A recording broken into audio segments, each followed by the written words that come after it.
வலியற்ற varicose vein சிகிச்சை எளிய 30 நிமிட செயல்முறை 7847045678. நாகை மாவட்டம் நாகூர் அருகே இருசக்கர வாகன பெட்ரோல் டேங்கில் நூதன முறையில் சாராயம் கடத்திய நபரை போலீசார் கைது செய்தனர். காரைக்காலில் இருந்து அதிவேகமாக வந்த இருசக்கர வாகனத்தை வாஞ்சூர் சோதனை சாவடியில் மடக்கி பிடித்து விசாரணை நடத்திய போலீசார் அதிர்ச்சி அடைந்தனர்.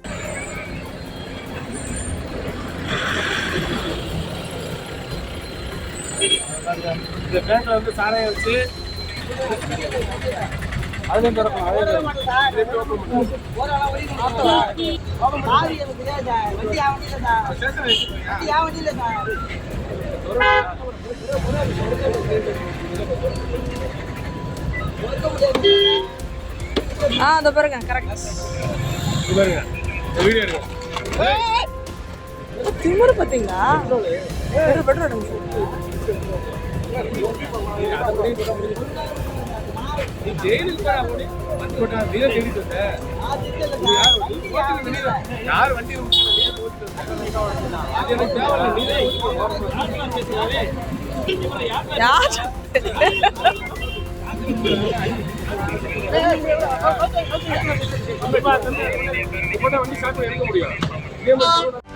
செய்திகளை உடனுக்குடனும் துல்லியமாகவும் தெரிந்து கொள்ள சப்ஸ்கிரைப் பண்ணுங்க.